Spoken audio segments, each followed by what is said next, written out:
Salve, salve, meu povo! Como é que vocês estão? Aqui quem fala é Atos Guizardi, Tata Mukunji ou Tata Wokelá, sacerdote de Quimbanda à frente do Inzoca Sanjo, uma casa de Quimbanda chefiada por Maria Navalha, Exu Cigano e Lúcifer.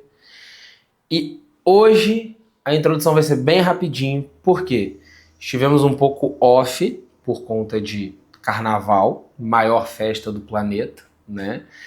E por isso a agenda de gravação ficou um pouquinho interrompida, ficamos umas semaninhas sem aparecer, mas já estamos voltando.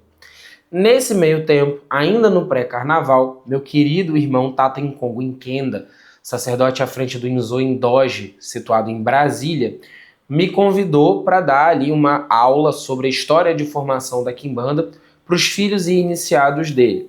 Essa aula foi gravada e ele gentilmente cedeu o material da gravação para que a gente pudesse compartilhar com vocês aqui no canal, beleza? Então, já fica aí, porque já eu vou sumir daqui, mas vocês vão ficar com o conteúdo da gravação da aula.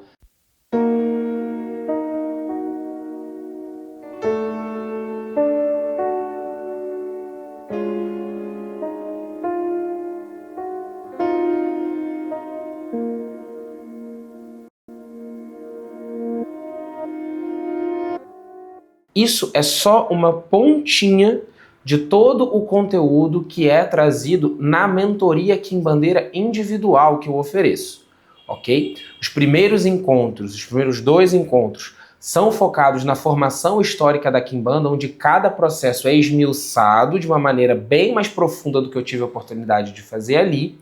E lembrando, a mentoria inclui aí de 6 a 8 encontros, sendo que o último encontro deles inclui uma consulta oracular com o oráculo de ossos da Quimbanda Congo, Vititi Ngombo ou Vititi Mensufua. São 2 nomes que esse oráculo possui. E além do conteúdo teórico, ao longo da mentoria também, eu te passo várias orientações práticas e te passo diversos conhecimentos que qualquer não iniciado em Quimbanda pode ter acesso para poder começar a cultuar a sua espiritualidade, principalmente Exu e Pombogira. Não necessariamente vinculado a uma casa, mas também sem ficar tateando no escuro, fazendo besteira e dando ouvido a qualquer charlatão que aparece por aí na internet. Se você tem interesse do conteúdo, se você gostar da aula e quiser saber mais, aprofundar ainda mais tudo isso que foi dito aqui e ter acesso também ao conteúdo prático, de banhos de ervas, de defumações, de oferendas que você pode fazer para os mais diversos fins, amor, saúde, equilíbrio, proteção, abertura de caminho, dinheiro, tudo isso. Então o link para o meu WhatsApp vai estar aí na descrição e eu espero você lá para a gente poder conversar acerca de maiores detalhes. Todos os encontros são online, por chamada de vídeo, duram mais ou menos aí 1 hora e meia e é totalmente individualizado, ok? Além, é claro, de que nas semanas em que a mentoria está durando, além das aulas online, o meu WhatsApp está ali aberto para você tirar qualquer outra dúvida que apareça para você nesse meio tempo. Beleza? Eu te espero lá e eu espero que vocês gostem do conteúdo dessa aula breve, né, introdutória ainda, sobre formação histórica da Quimbanda, que vocês veem a seguir. Gente, boa noite. Sejam todos bem-vindos a mais um encontro nosso para a gente trocar algumas ideias sobre o nosso culto, sobre o que nós pensamos ser o nosso culto, sobre o que nós praticamos no nosso culto também. Hoje, com a presença ilustre do Tata Atos, que muito gentilmente aceitou e prontamente aceitou o nosso convite de vir falar para a gente um pouco sobre a história da Quimbanda. Eu falo tranquilamente que o Atos é uma das minhas referências em como se entende a nossa prática de macumba. Eu acho que o nosso cenário, o cenário afrodiaspórico como um todo, ele é plural por natureza e a gente acaba se alinhando com algumas perspectivas que dizem, que ressoam no nosso caminho.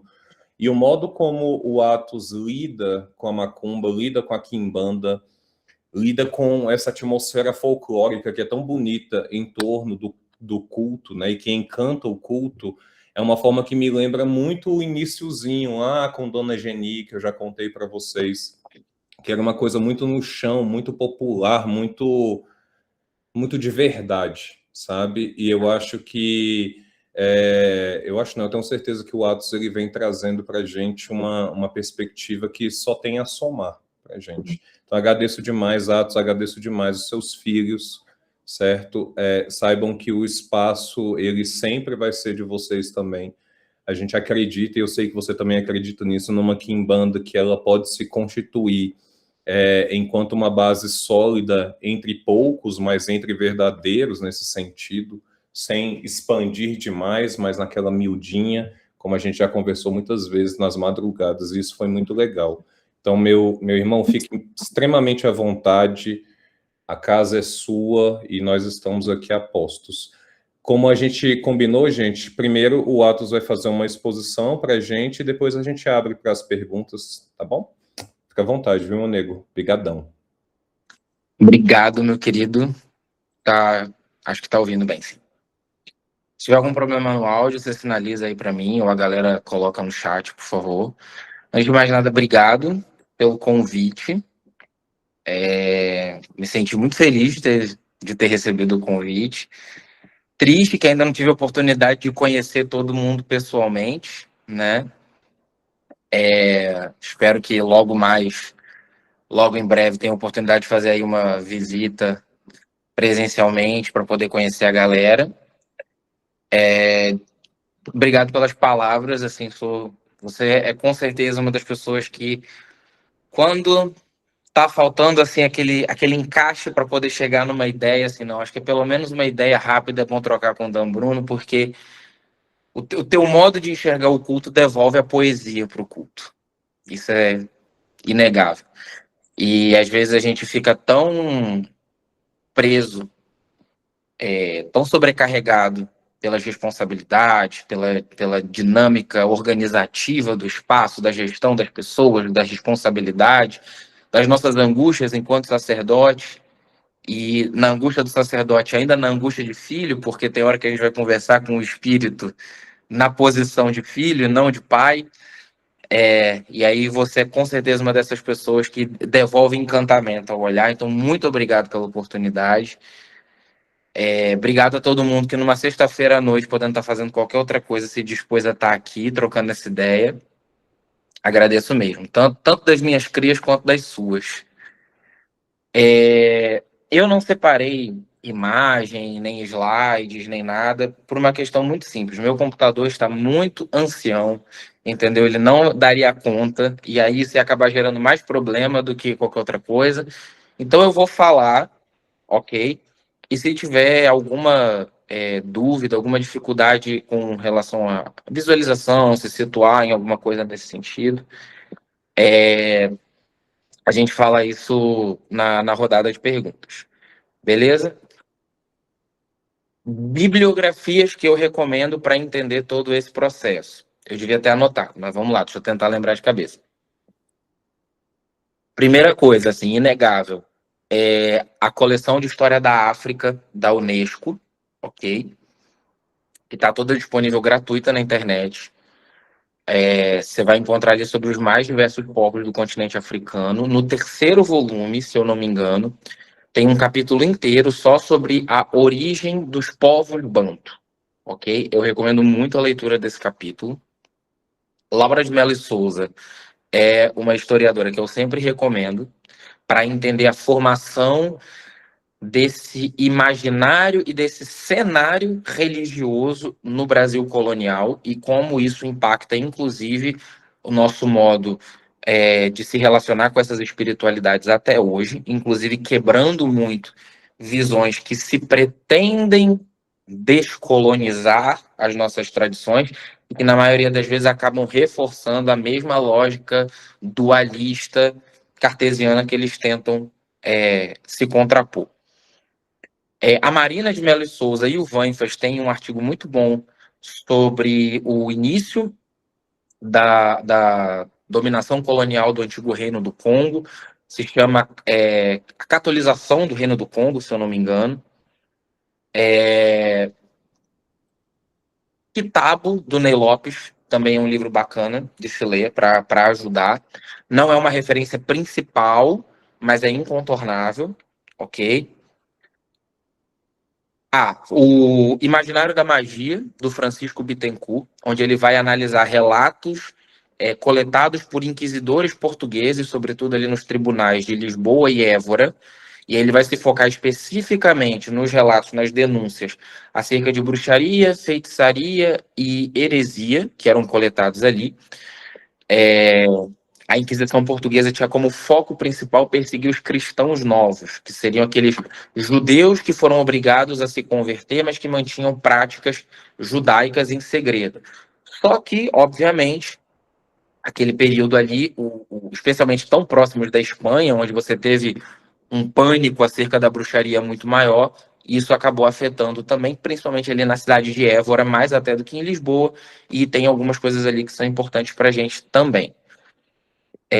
O livro Nação Angola, da Janaína Figueiredo, é muito bom para a gente entender a formação do candomblé de Angola no Brasil no século XIX e como que o candomblé de Angola se situa dentro dessa organização e como que isso impacta. Esse mesmo. Livrinho verde com a bandeirinha branca de Quitembo. Esse livro é muito bom. E aí tem outros que eu acho entre as duas academias, né? Que tem ali o Davidson Faustino, Tata Catuvangenci, né? O Valmir Damasceno, que aí ele vai falar sobre o processo de formação dos candomblés de Angola em São Paulo, entendeu? Inclusive, enfim, o primeiro ensaio desse livro tem uma das melhores sínteses do processo de exunização do diabo. Eu tenho ele aqui do lado, acho que daqui a pouco eu pego ele para trazer aqui uma citação. E uma das melhores assim, descrições do que é o nagocentrismo, que a Janaína Figueiredo também toca. E as religiões do Rio, do João do Rio, que é um relato de época, né?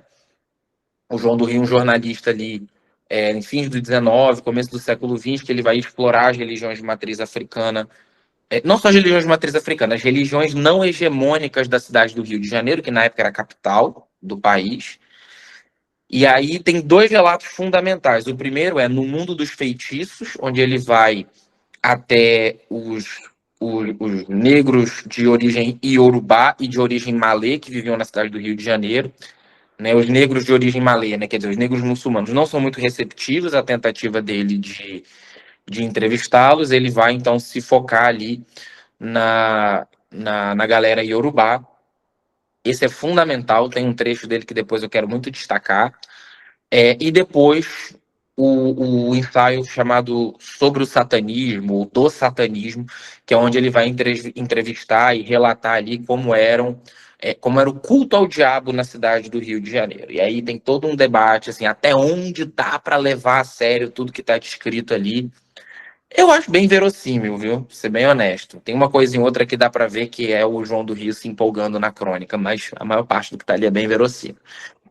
Se tiver alguma outra referência aí no meio do caminho, eu vou acabar citando ela de maneira mais avulsa, mas de modo geral, assim, essa é uma bibliografia básica e inicial para a gente começar a entender.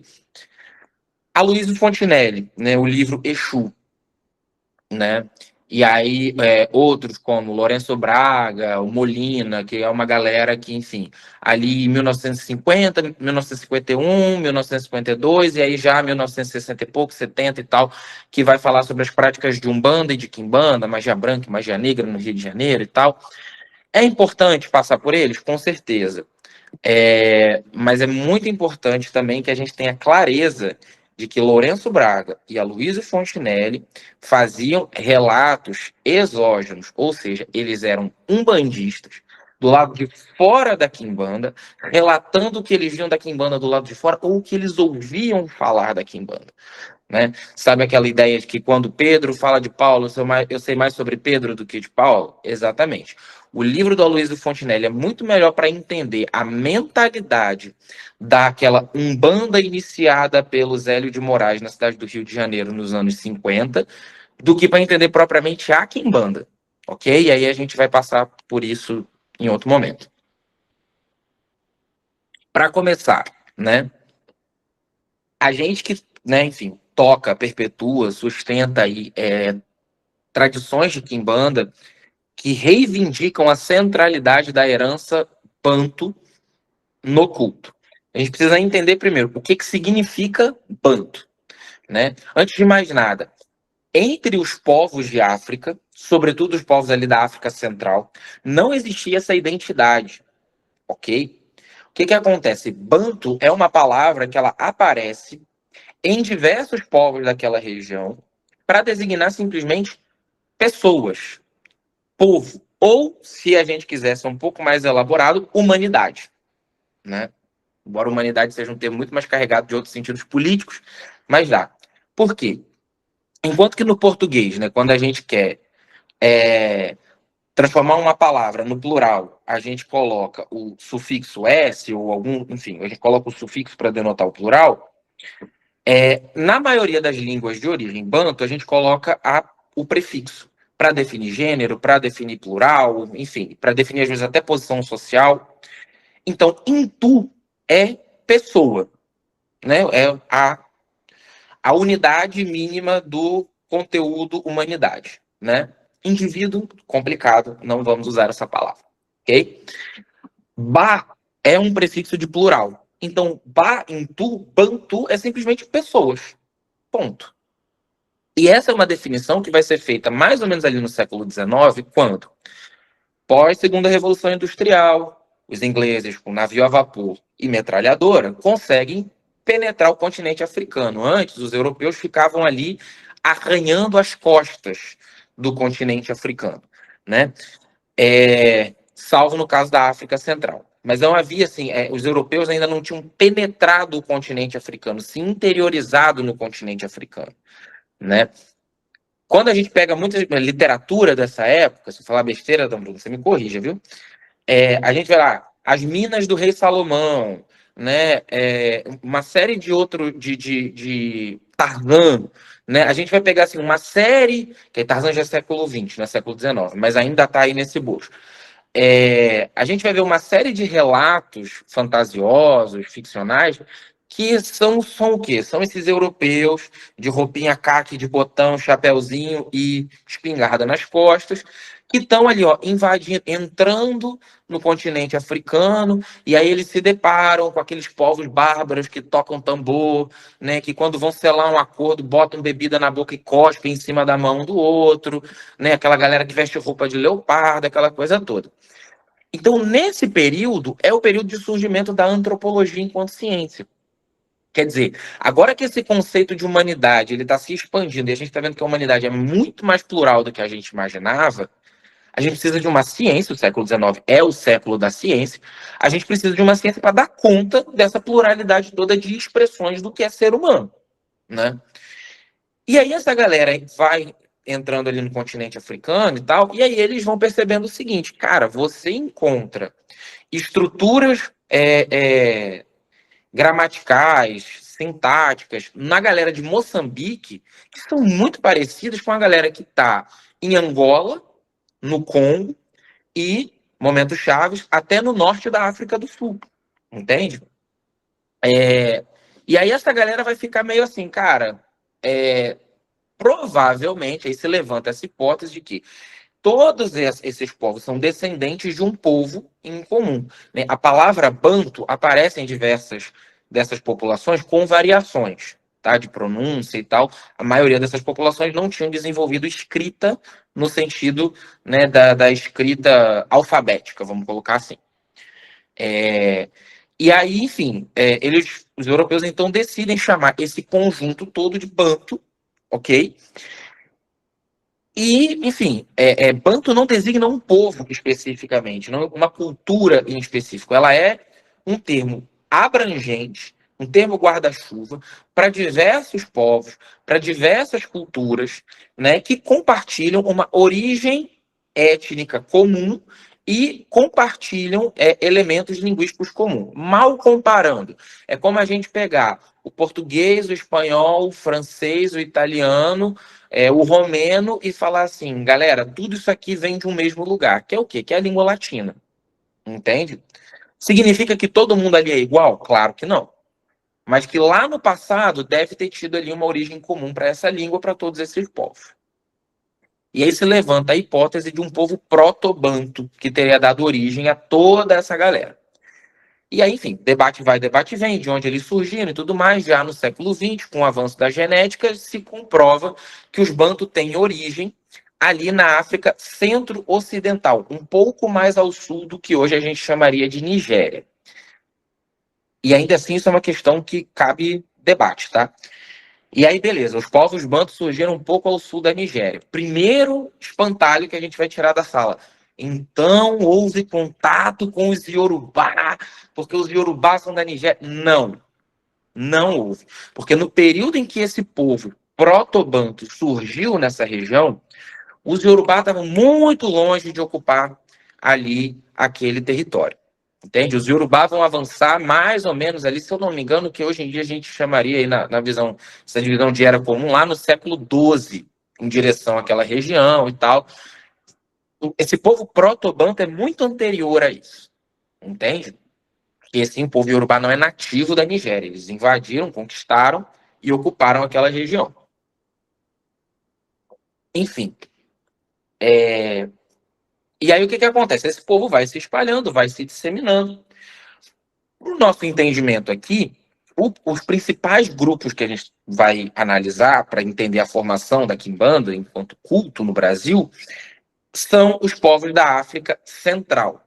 Regiões que hoje correspondem a Angola, República do Congo e República Democrática do Congo. Ok? É importante entender que o nome que esses países têm hoje em dia, nada ou quase nada tem a ver com as identidades que existiam anteriormente ali. Exemplo melhor para isso. O que a gente chama de Antigo Reino do Congo, que a gente vai chamar aqui de Reino do Congo, ocupava majoritariamente, né, estava muito mais dentro do território que hoje seria Angola do que seria, por exemplo, a República Democrática do Congo. Entende? Embora ocupasse, pegasse também essa região, mas não todo, né? E ali o restante da região de Angola seria muito mais aí ocupado pelo reino de Indongo, né? E aí o rei de Indongo usava uma coroa e essa coroa era chamada de Ingola. Quando os portugueses chegam, vai para a terra do Ingola e aí é tudo Angola e vira tudo uma coisa só. Entende?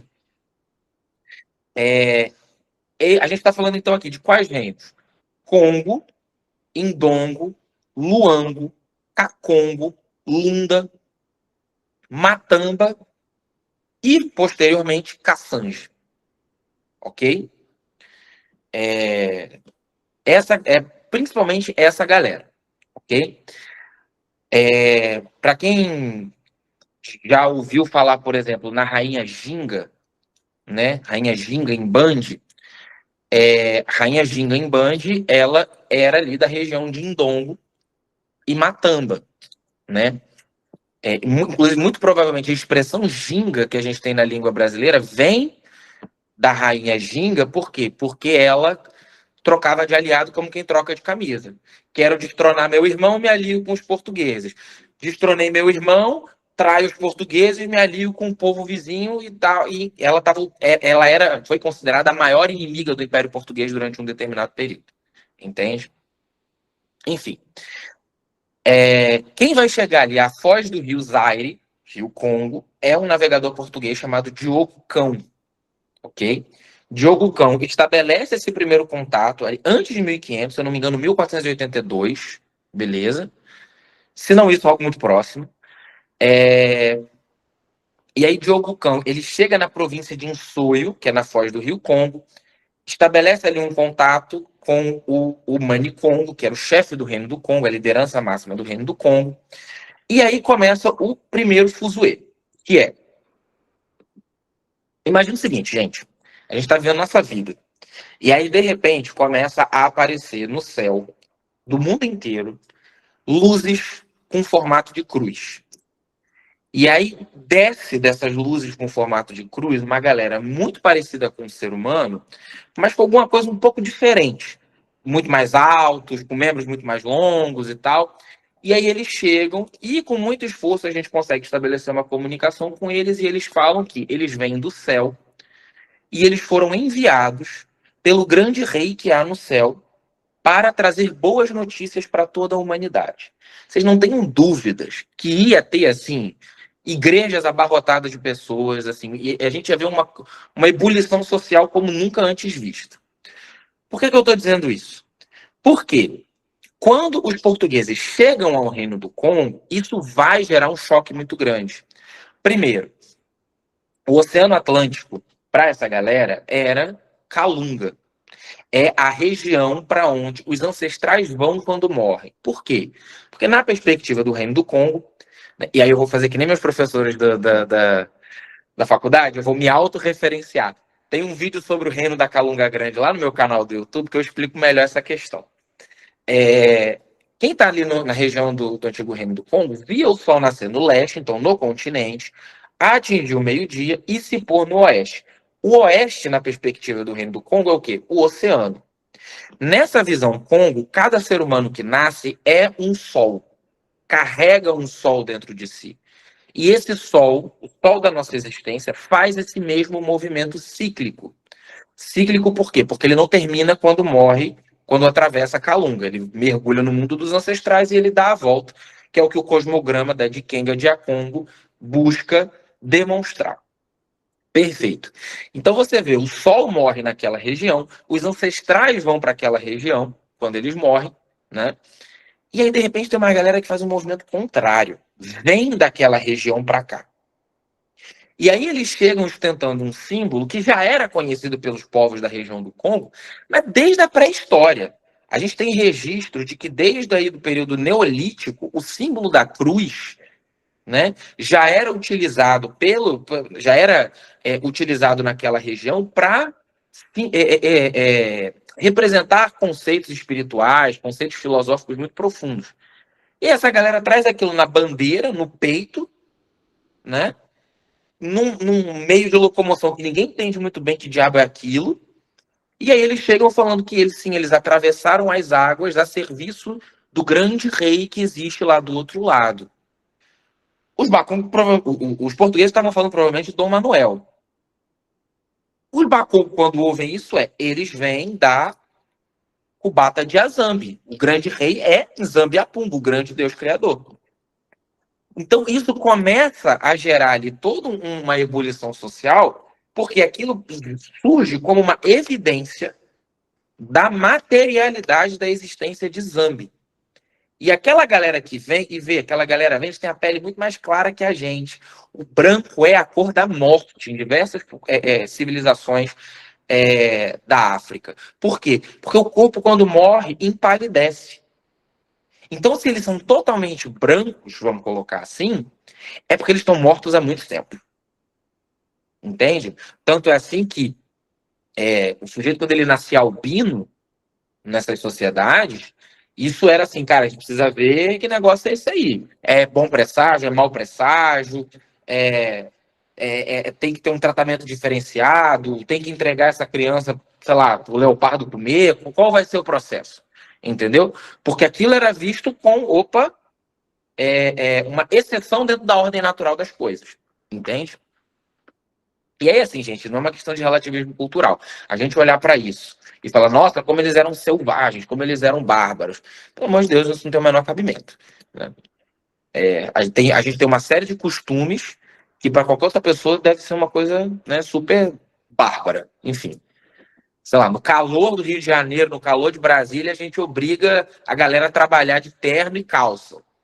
Pô, pelo amor de Deus, gente, era pra gente estar andando pelado no meio da mata, mas tudo bem. Enfim, então ocorre esse movimento. O chefe, né, do Congo, né, o Mani Congo, ele vai estabelecer um acordo com os portugueses, só que para estabelecer esse acordo com os portugueses, era necessário que ele se convertesse à fé cristã.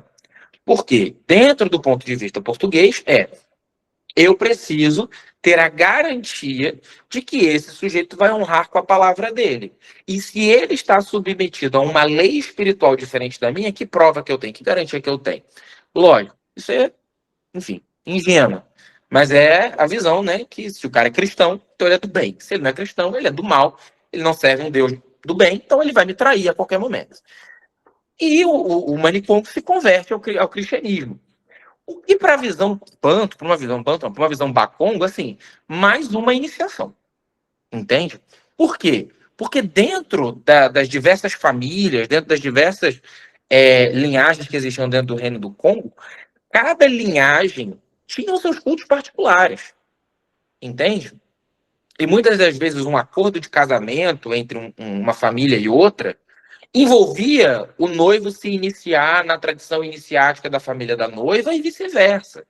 Por quê? Porque agora vocês compartilham os segredos uns dos outros. Né? Não é o indivíduo que casa com outro indivíduo, é a linhagem que se cruza a partir do acordo matrimonial e tal. Enfim. Então ele se converte, ainda mais porque o rito do batismo tinha algum eco com o rito de Kimpasse. O que era o rito de Kimpasse? Era um rito iniciático que algumas populações do Congo passavam, no qual o sujeito, ele, enfim, passava pelos ritos, pelos sacrifícios e tal, e ele mergulhava nas águas do rio, para que no fundo das águas do rio ele tivesse contato com Kisimbi. O que é Kisimbi? Kisimbi é o espírito de algum ancestral que assume a forma de serpente. Por quê? Porque a serpente ela nada contra a correnteza. Então, quando o ancestral vem do fundo de Calunga para se reconectar comigo, ele vai assumir a forma de serpente, vai vir por debaixo das águas, vai se encontrar comigo no fundo das águas e a gente vai se amalgamar a partir disso. E quando eu retornar do fundo das águas, eu não sou só eu. Eu sou eu mais o ancestral com o qual eu fiz essa simbiose. Né? Essa ideia de uma morte ritual para que o sujeito se funda com um ancestral que tem poderes, que tem capacidade de trazer bênçãos para a comunidade e tudo mais, isso é a semente da pactuação com o Exu Pombagira que a gente tem na Quimbanda. Né? Enfim, quando a gente canta para Kisimbi, né, rezando as ervas, ou enfim, fazendo algum tipo de ritual nos rios e tudo mais, é o quê? É justamente evocando esses espíritos serpentinos das águas, né, que são fundamentais e aparecem em diversas tradições Congo, né? E isso vai dar origem em outras manifestações. Se você for para o Haiti, você tem lá Simbi, que é um loado voodoo haitiano que tem uma origem aí nessa questão Congo, entende? Enfim. Então, ele olha para aquilo lá, é uma versão aí parecida, diferente com o Kimpasse, vou iniciar nesse negócio e tal, se inicia, né, vai, se converte e tal, e parte do acordo envolvia o quê? Que os portugueses, ao retornar, trouxessem cada vez mais padres para o Reino do Congo, né? A questão é, o Manicongo morre logo depois, né, e quando ele morre, inicia-se ali uma disputa dinástica no Reino do Congo. Né? O Reino do Congo era matrilinear, não era matriarcal, ok? Mas era matrilinear. E aí, enfim, uma das esposas do rei apoia seu herdeiro, a outra apoia outro, tem ali uma disputa. Um desses herdeiros era contrário à presença dos portugueses, o outro era favorável, o que era contrário perde a guerra. Perde, inclusive, porque o outro contava com o apoio português, que tinha pólvora, né? E aí se inicia, então, um processo de catolização muito forte no Reino do Congo. Esse filho do Manicongo, que apoiava os portugueses, ele retorna com o Diogo Cão a Portugal, né, fala sobre o Reino do Congo na corte portuguesa, vai receber educação formal dentro dos colégios católicos. Então, ele foi plenamente catequizado. Então, quando ele retorna, assim, já com uma mentalidade católica, vamos colocar. E essa catolização ela vai acontecer, obviamente, não é unanimidade, você vai ter resistências, e onde você não tem resistências, você vai ter sobreposições. Uma dessas sobreposições é o que já no século XVIII fica conhecido como antonianismo, que é o quê? Uma nobre congolesa, Dona Quimpavita, cujo nome português era Beatriz do Congo, ela tem uma experiência no qual ela alega que ela morre. Quando ela morreu, ela foi para Impemba, que é o mundo dos mortos. Em Impemba, ela encontrou com um antepassado dela e ela retornou como esse antepassado. E quem era o antepassado de Dona Quimpavita? Santo Antônio. Santo Antônio de Lisboa. Entende? E ela retorna dizendo que ela era Santo Antônio, que os portugueses eram falsos profetas, que eles tinham pervertido tudo, que Cristo e Nossa Senhora tinham nascido no Reino do Congo, entende? Se eu não me engano, ela vai dizer que Nossa Senhora era escrava, tinha sido escrava do Marquês de Vunda, né? E aí você vê, a nobreza Bakongo nessa época, ela toda já utilizava termos da nobreza europeia, aquela coisa toda. E ela vai dizer o seguinte, olha, a gente tem que acabar com esse negócio aí de Luanda como capital do Congo, entende? Trazer a capital de volta para São Salvador, que era a antiga Imbanza Congo, que era no interior. Luanda é uma ilha que ficava na costa. É uma ilha, né? Tá lá até hoje. Enfim. Expulsar os portugueses daqui, entendeu? E restaurar o Reino do Congo sob a bandeira de Santo Antônio. Mas um Santo Antônio africanizado. O amante de Dona Kim Pavita, amante porque ela se recusou a casar, ela aboliu o matrimônio, né? Como não é fundamento que católico fala, sacramento. Ela aboliu o sacramento do matrimônio dentro da sua igreja antoniana. O amante dela volta como São João Batista. E aí você imagina, né? Chega a notícia no Reino de Portugal. Então, Santo Antônio e São João Batista estão se pegando lá no Congo e estão falando que, na verdade, nós somos o anticristo. Isso vai gerar um estardalhaço tremendo. Enfim. Ela vai gerar todo esse movimento, vai assim atrair vários seguidores. Alegava ter poder de curar com as mãos e que quem não aderisse à mensagem dela, ela ameaçava transformar em animais, ameaçava pegar doença. Dizia que quando os portugueses fossem todos expulsos do Congo, as raízes das árvores que tinham sido cortadas iriam se tornar em veios de ouro e prata, né? E que nunca mais as mulheres seriam inférteis. Só que aí tem um ponto. Dona Kim Pavita recebeu a educação católica, mas ela também recebeu a iniciação no culto de Nganga Marinda, que era o culto tradicional da sua linhagem, né?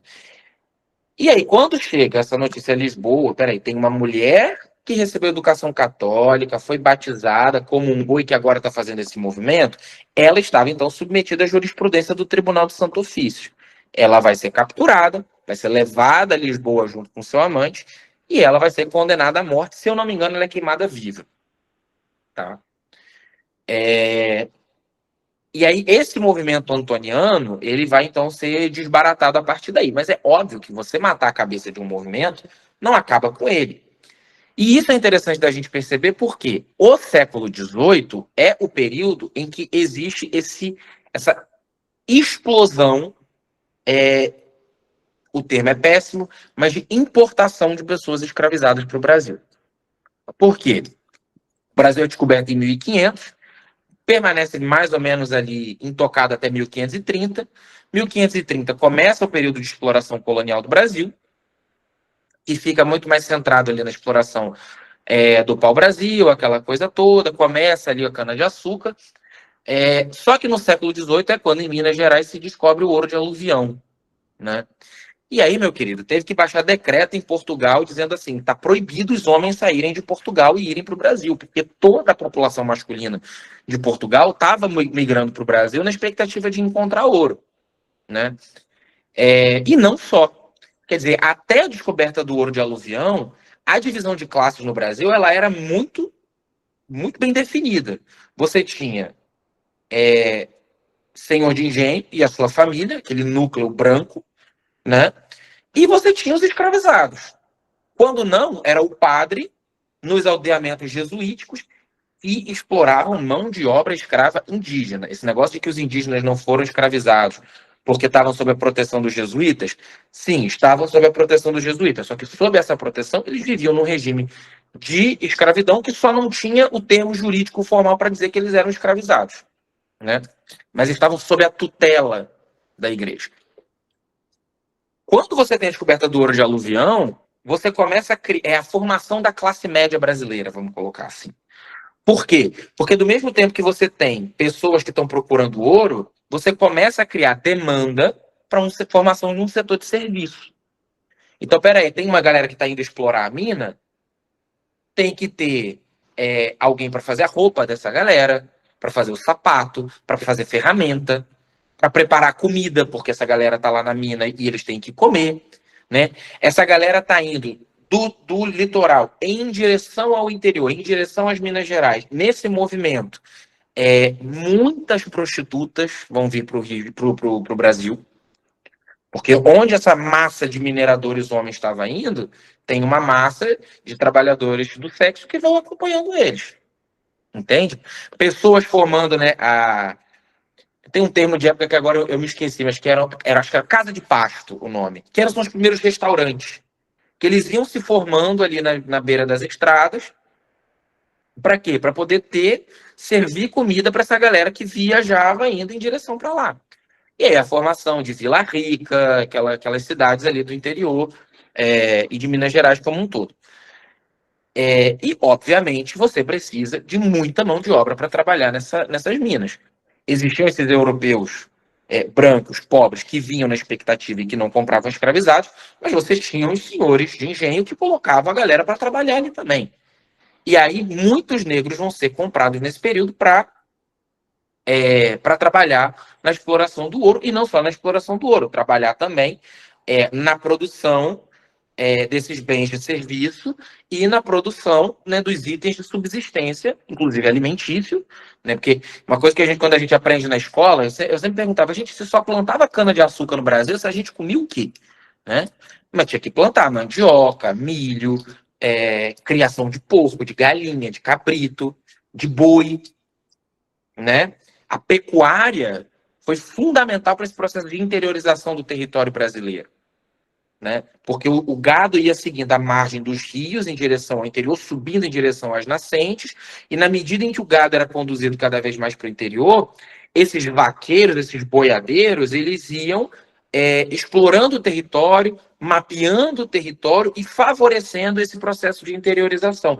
E esses boiadeiros, em geral, eram mestiços, de negros com indígenas ou de brancos com indígenas. E aí a gente já começa a entender, inclusive, assim, o espaço, por exemplo, do caboclo boiadeiro dentro das religiões de matriz africana. Entende? Não existe forma. E por que que dentro do culto de caboclo boiadeiro a exaltação da pátria é sempre muito presente, né? O verde e amarelo, a bandeira do Brasil sempre aparecendo e tudo mais. Por quê? Porque tem essa ideia do caboclo boiadeiro como aquele que criou a nação brasileira. Claro que isso também tem aí uma influência ali do José de Alencar, aquela coisa toda do romantismo brasileiro, depois com a propaganda que o Getúlio Vargas vai fazer nos anos 30, que os integralistas também vão fazer em cima dessa imagem do indígena e tudo mais, mas isso tudo faz esse bololô todo virar o que a gente conhece hoje. Enfim, essa mão de obra negra, essa mão de obra africana que vem trabalhar, sobretudo em Minas Gerais, mas também em Rio de Janeiro, Salvador, nas grandes capitais, São Vicente, que vai dar origem a São Paulo depois, é fundamentalmente o quê? Negros malês, que são o quê? Negros muçulmanos do norte da África, porque aquela região era conhecida como Costa da Mina, ou Costa do Ouro. Mão de obra especializada. É uma galera que já tinha o conhecimento técnico da exploração de ouro e prata, já lá dos maciços antigos do norte da África e da África centro-ocidental. Iorubás e daomeanos, por quê? Porque o século XVIII é o apogeu de dois grandes reinos naquela região. O reino de Daomé, no Benin, e o reino de Oió, na terra Iorubá. Quando Oió ganhava dos daomeanos, vendiam os daomeanos para os portugueses. Quando os daomeanos venciam sobre o reino de Oió, vendiam os Iorubá para os portugueses, né? Então, dentro dessa disputa, os portugueses ali na costa ficam lucrando dos dois lados do conflito e ativamente insuflando, né, por uma pressão econômica, de demanda mesmo de mercadoria, né? E aí a mercadoria a gente está falando de vidas humanas, né? Para que mais guerras fossem feitas, para que tivessem mais escravizados para serem exportados para o Brasil. E uma massa gigantesca banto. Massa gigantesca. Quimbundo, Bakongo, Lunda, Ovimbundo, que é a região ali de Congo e Angola. Entende? Porque ali é uma das poucas regiões do continente africano em que os europeus conseguiram penetrar ainda nesse período do colonialismo clássico, antes do século XIX. Porque era uma região que se fragmentou politicamente, né? E aí os portugueses foram invadindo, dominando o território. Entende? E aí essa galera de origem banto vai trabalhar sobretudo onde? Nas fazendas, né? Claro, nas minas também, mas principalmente nas fazendas e nas cidades, né? E aí, enfim, quando a gente tem, por exemplo, a imagem do preto velho e da preta velha, por exemplo, dentro do culto de Umbanda, né? Claro, na Quimbanda, preto velho também aparece, né? E o pessoal vai chamar preto de Kizomba, enfim, aquelas coisas. Preto velho.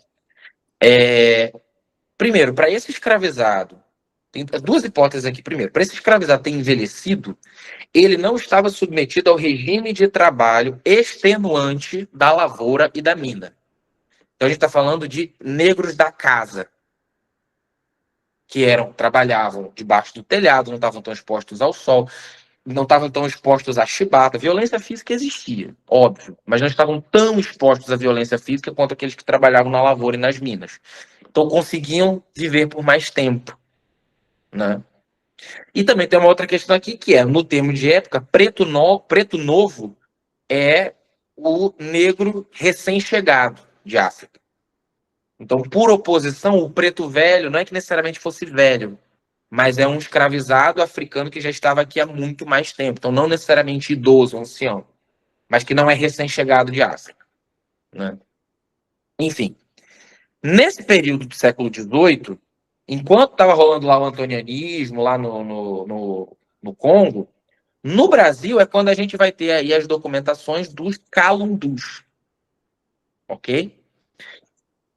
A primeira vez que a Laura de Melo Souza escreve sobre calundu, ela vai escrever como sendo um proto-candomblé. Em pouquíssimo tempo ela já fala, gente, falei besteira, não é nada disso, tem nada de candomblé naquilo. E aí ela vai definir o calundu como uma nebulosa banto. Quer dizer, o período colonial obrigou a conviver povos de regiões completamente diferentes de África, né? Forçou ali a convivência e a criação de sociabilidades entre grupos étnicos que em África muito provavelmente nunca se trombariam. E aí, sobretudo os bantos, dentro desse contexto, vai se criando então essa nebulosa banto, quer dizer, essa concentração de influências culturais que vão gerar essa manifestação religiosa, mas que é uma coisa que não tem uma forma bem definida. Quando você olha de longe, você até vê que é aquele negócio ali, é o calundu. Quando você chega de perto, apreender isso, colocar isso sob uma forma, fica muito difícil. Entende? O principal nome aí do calundu no período colonial é Dona Luzia Pinta. Que aí é um debate. A Luzia Pinta porque a Luzia empinda, ou Luzia Pinta porque ela foi uma das escravas da família Pinto, na região de Sabará, em Minas Gerais. A história de Luzia Pinta é que o quê? Ela um dia, participando de uma missa, foi acometida de um mal súbito, né? Desmaiou, teve uma convulsão, e aí disseram que ela deveria ir até um calunduzeiro chamado Miguel.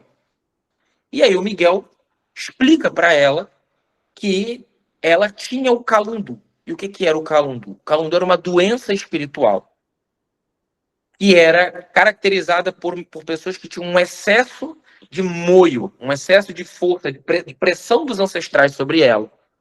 E como ela tinha esse excesso, esses ancestrais ficavam meio que puxando ela para o lado de lá. Entende?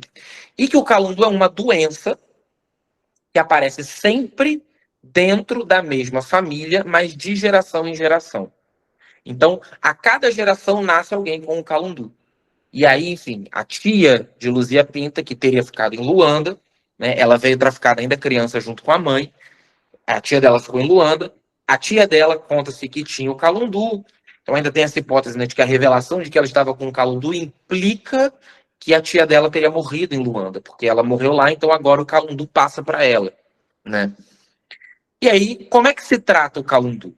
Só tem um jeito. Você tem que participar das reuniões que acontecem semanalmente, mensalmente, mas regularmente, nas matas do lado de fora dos arraiais de Sabará, onde a gente vai acender as fogueiras, né, queimar as ervas secas sobre brasas, né, para fazer fumaça, e em torno das fogueiras a gente toca o tambor, toca o reco-reco, e a partir disso, então, dançando, esses ancestrais que fazem uma pressão sobre você, eles vão tomar o seu corpo, e a partir do momento que eles tomarem o seu corpo, eles vão sentir o que é estar no mundo dos vivos novamente. E aí eles vão dançar, eles vão beber, eles vão comer, eles vão rir, eles vão falar, eles vão chorar, eles vão ter a experiência do que é estar vivo. E aí você vai extravasar esse excesso, e aí a gente fica aí mais um mês podendo viver tranquilo. Ao longo desse mês, o calundu vai se acumulando em você, e quando ele estiver acumulado de novo, você vem e participa novamente dessas nossas reuniões que acontecem na mata. É muito evidente do que se trata, né? E Dona Luzia Pinta vai participando disso, ela vai se tornar um dos principais nomes do calundu no período colonial, até que comece, inclusive, a chamar a atenção da igreja. E aí, novamente, tem um processo que é levantado contra ela pelo Tribunal do Santo Ofício, ela vai ser julgada, condenada e morre nas mãos da Inquisição Portuguesa. Ok? A questão é, e aí, assim, isso não tem nenhum livro que comprove. Essa é a minha hipótese de como esse fenômeno se desenvolveu. A partir dos calundus coloniais, ali na região de Minas Gerais, essa nebulosa banta ela vai se espraiando, ela vai se expandindo. Ela vai em direção ao sul. Né? E ela vai, inclusive, chegar ao que hoje em dia a gente chama de São Paulo, né? O que seriam ali São Vicente na época, né? Porque existem manifestações religiosas afro-brasileiras no interior de São Paulo, muito antigas, né? Mas essas influências elas vão chegar principalmente onde? Em direção ao Rio de Janeiro, que era a capital da época, cruzando a Serra do Mar. Para quem tem contato com a cultura fluminense, o pessoal das antigas sempre fala, né, que a macumba que se toca na Serra é muito diferente da macumba que se toca na capital. Né? Um grande nome, inclusive, das macumbas que se tocavam ali na Serra do Rio de Janeiro é Dona Clementina de Jesus, se eu não me engano. Né?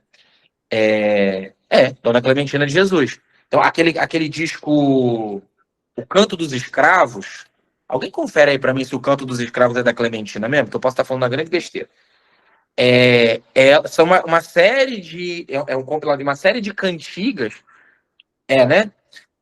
Cantigas de labor, né? Cantigas de trabalho e cantigas que se cantavam nessas roças depois vai se chamar tudo de Umbanda, mas que era ali das macumbas que aconteciam naquela região.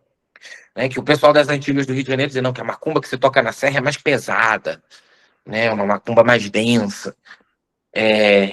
Isso, Clementina e Geraldo Filbe, é isso mesmo? Enfim, Clementina.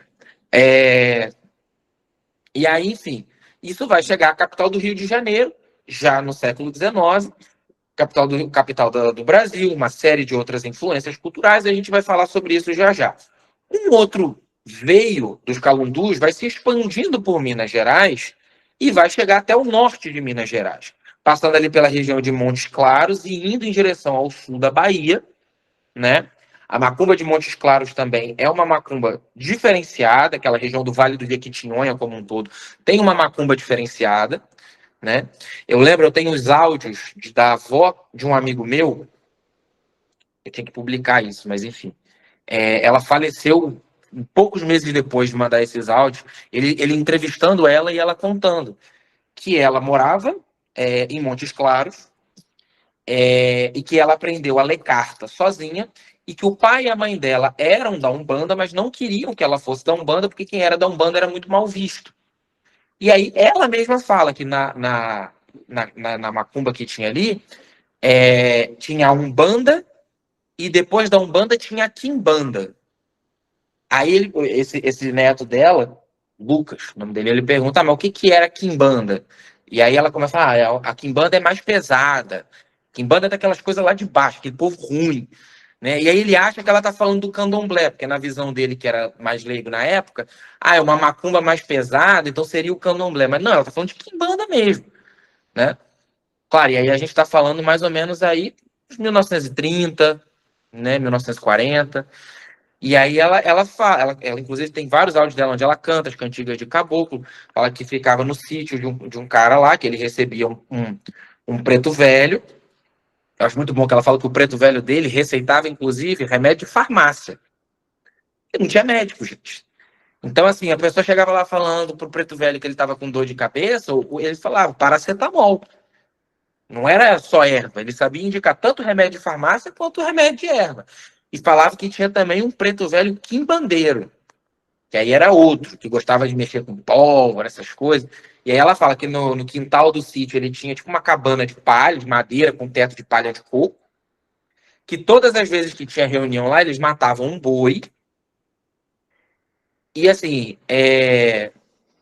o jaré, peraí, a pergunta aqui que mandar. O jaré da Chapada Diamantina também é desse período ou seria posterior? Cara, eu sou muito ignorante sobre o jaré, eu confesso. O jaré ganhou um pouco mais de conhecimento agora lá por causa do Torturado, né? Que eu ainda não li. Perdão, estou devendo. Mas eu confesso que eu nunca parei para pesquisar a fundo essa questão do jaré. Então, para não falar besteira, eu prefiro ficar quieto. Mas, enfim, tá no caminho, tá nessa reta. Então, em algum momento, pode ser que tenha tido algum cruzo aí sim. Mas aí, nesse relato dela, ela, inclusive, pega e comenta que eles matavam o boi, mas, assim, matavam o boi por quê? Porque quando acabava a macumba, eles comiam a carne, entendeu? Era muito prático o fato de estarem matando o boi. E que aí era, assim, era um negócio que alimentava a cidade inteira. E, gente, Vale do Jequitinhonha, desde muito tempo, uma das regiões mais pobres do Brasil. O camarada que mata um boi para alimentar uma galera, o negócio ficava lotado, né? E aí fala que começava com os caboclos, aquela coisa toda, e lá pelas tantas virava a quimbanda, que aí era esse povo ruim, esse povo lá de baixo. Ela cita nominalmente Maria Mulambo, e aí no áudio, na hora que ela fala de Maria Mulambo, ela até levanta, abre a janela e a porta, começa a falar, show, show, não tô te chamando não, show. Porque fala que ter Maria Mulambo dentro de casa é coisa ruim. E esse relato eu acho muito precioso, que lá pelas tantas chegava a escória da favela, que é a malandragem. Que ela vai falar, que era espírito de bandido. Falava, vai, chegava, era Zé Mulambo, Zé Malandro, Zé Catiço, que era o povo que chegava, que falava que, enfim, que era a população da favela, os espíritos da favela. E que naquele contexto, enfim, provavelmente ali em 1930, 1940, o termo que eles usavam era escória de favela, né? Enfim, dessa galera que vai ali em direção Vale do Jequitinhonha, sul da Bahia, norte do Espírito Santo. E aí essa galera que vai para o norte do Espírito Santo vai dar origem, no século XIX, a um culto chamado Cabula, ok? E no século XIX também, essa galera que chega no Rio de Janeiro vai dar origem à macumba. Beleza? Não vou entrar nesse momento nas polêmicas acerca do termo macumba, né? E aí eu não estou nem falando do fato de que macumba é um instrumento musical ou não, aquela coisa toda, porque isso aí já está mais do que demonstrado que macumba não é só um instrumento musical, né? Mas, enfim, a macumba carioca era essa expressão religiosa do Rio de Janeiro do século XIX, que, na minha perspectiva, nada mais é do que o calundu do período colonial adaptado à realidade urbana do Rio de Janeiro. Se no período colonial essa galera ia para as clareiras, para os capoeirões e acendiam fogueira, quando o calundu chega na cidade do Rio de Janeiro, sobe o Morro do Castelo e o Morro da Providência, essa possibilidade está fora de cogitação. Entende? Mesmo nos subúrbios cariocas, que não eram tão urbanizados quanto hoje em dia, não era dessa forma. E aí o calundu, que antes se fazia na mata, se adapta para o morro e para a encruzilhada. E que, óbvio, vai tomar um bombardeio de outras influências. influências islâmicas, influências iorubanas, influências daomeanas, influências portuguesas, dessa magia cipriânica, né? E lá no norte do Espírito Santo é o culto de Cabula. O culto de Cabula, quem escreve sobre ele é o primeiro bispo do estado do Espírito Santo, Dom João Batista Corrêa Neri, que, enfim, ele vai fazendo uma viagem ali pelo Espírito Santo para poder, enfim, moralizar a diocese, isso em 1901, tá? E aí ele chega ali na região de São Mateus. E quando ele chega na região de São Mateus, ele se depara com o culto de Cabula.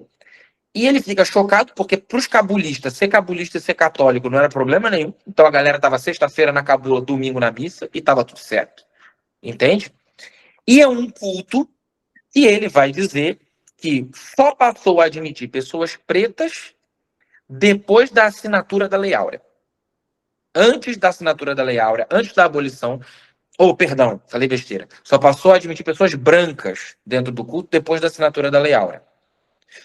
Antes da assinatura da Lei Áurea, somente pessoas pretas participavam do culto de Cabula. Após a assinatura da Lei Áurea, pessoas brancas passaram a ser admitidas. Fiz uma confusão mental aqui agora, deu para entender? Tá. Isso denota uma consciência política e social fenomenal dessa galera, né? E aí, qual que é da Cabula, né? O culto ele se organizava, e aí assim, também uma região muito rural, muito inóspita, né? Lembrando que assim, o sul do Espírito Santo, o sul e o centro do Espírito Santo permanece quase que intocado pelos portugueses por muito tempo, né? A ideia da muralha verde, quer dizer, as populações indígenas que existiam ali, indígenas de origem puri, tapuia, né? Que os portugueses vão chamar de goitacazes ou de potocudos, né? Eles eram muito agressivos, muito hostis à presença portuguesa. Então, para não correr o risco dos franceses lá no século XVIII, no século XVII, dos franceses invadirem Minas Gerais, roubarem o ouro de Minas Gerais pelo Espírito Santo, o que eles fizeram? Deixa aquela região como uma muralha verde, porque se os franceses ou se os holandeses quiserem invadir Minas Gerais, vão ter que tomar flecha desses indígenas antropófagos, que comiam carne humana, inclusive, né? Então eles vão defender a gente meio que sem querer, e quem quiser chegar em Minas Gerais vai ter que fazer o quê? Vai ter que ir pelo sul. Por onde? Pelo Rio de Janeiro.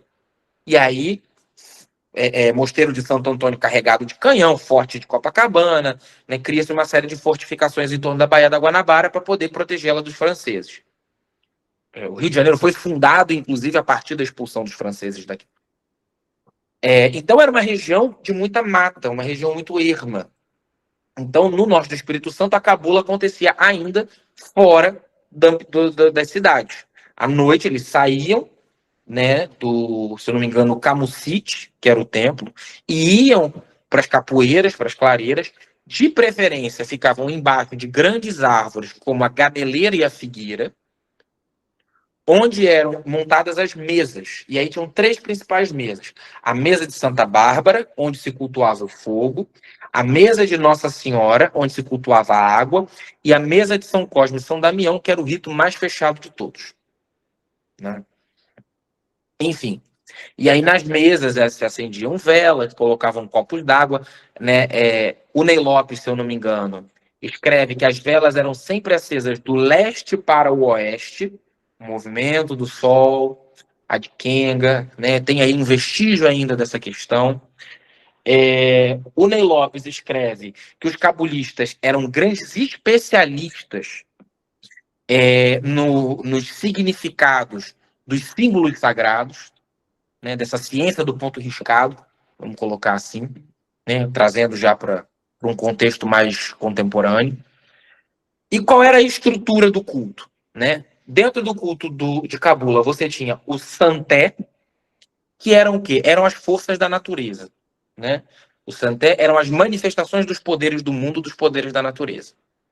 O que compunha o Santé eram os tatás, ou tatas. E aí os tatas tinham nomes muito variados. Tata rompe serra, tata quebra ponte, né? Tata rompe trilho, tata mulambo, tata flor de calunga, tata veludo, né? Tata canjira. E aí esses espíritos, os tatás, os iniciados, incorporavam, eram possuídos por esses espíritos. E esses espíritos traziam os poderes do Santé.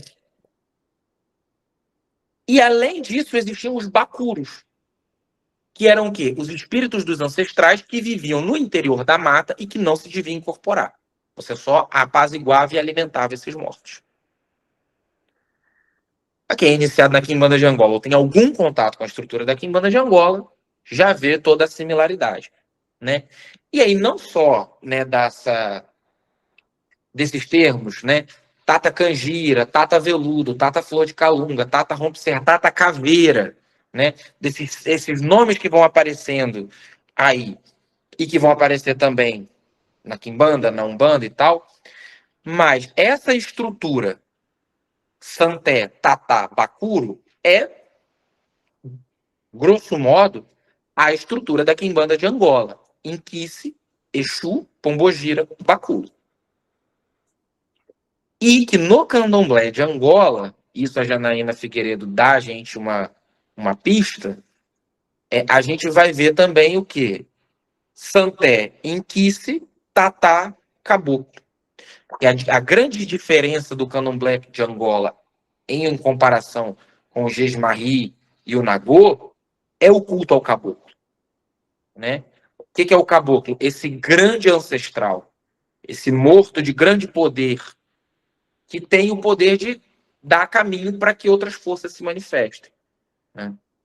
Eu, particularmente, né, acho que, assim, interpreto que o Exu e a Pombagira é o caboclo urbano, é o caboclo da encruzilhada, vamos colocar assim. Sem trazer aqui o caboclo das sete encruzilhadas do Zélio, tá, gente? Pensando o caboclo como hierofania do candomblé de Angola, entende? Como fenômeno espiritual dentro do candomblé de Angola, Exu e Pombagira, dentro das quimbandas de origem banto, ele é muito análogo ao que é o caboclo no candomblé de Angola. A diferença é que o candomblé de Angola vai trabalhar inquice por um viés totalmente diferente das quimbandas. E a quimbanda... Devocional, né? Num viés bem... devocional, você é possuído pelo espírito do muito foda isso, velho. Pela muito força foda do inquice, né? Você planta o inquice na cabeça, como se planta o orixá, né? No nagô e tal. Então quase uma outra forma. quase o caboclo como um título, né? E não como um estereótipo. Muito foda. Exatamente. Foda. Exatamente. E aí, enfim, no Rio de Janeiro, a gente vai ter o quê? A gente vai ter aí o fenômeno da macumba carioca. O principal nome da macumba carioca é Juca Rosa, né? E o que a gente sabe do Juca Rosa, a gente sabe por quê? Sabe porque em dado momento ele foi preso.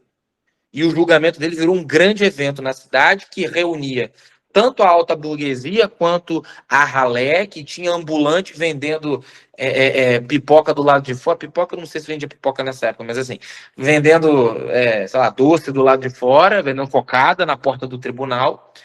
E aí, enfim, Juca Rosa tinha uma casa ali próximo ao Largo da Carioca, a chamada Casa da Fortuna, né? E o Juca Rosa, aí é uma questão, se ele era Tata Quimbombo, ou se Tata Quimbombo é o espírito que ele recebia. Porque esse espírito que ele recebia, em outros momentos, é chamado de pai vencedor. Então, é difícil precisar exatamente se Tata Quimbombo é o espírito que ele incorporava ou se era ele mesmo. Se pai vencedor era um apelido dele ou se era o próprio espírito. É complexo, isso varia muito.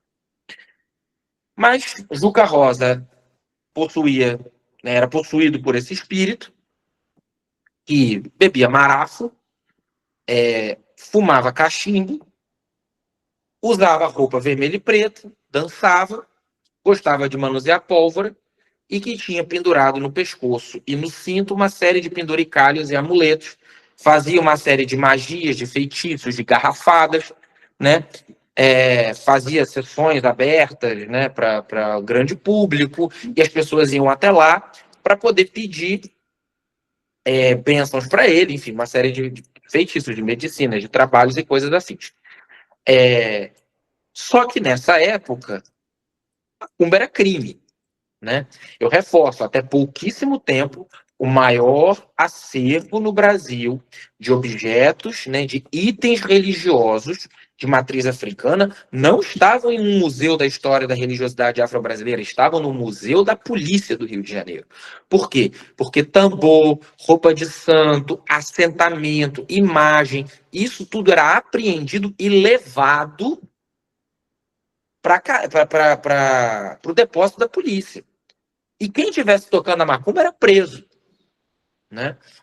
Primeiro, porque você tinha lá, na época do Império, a religião oficial era o catolicismo, né? Depois que você tem o golpe republicano, o golpe republicano vai instituir que você pode ter culto doméstico, né? Só que criam a lei de vadiagem e criam a lei de curandeirismo, de combate ao curandeirismo. E a lei de combate ao curandeirismo e a lei de combate à vadiagem não especificava o que era nem vadiagem nem curandeirismo. Então, cabe ao guarda interpretar.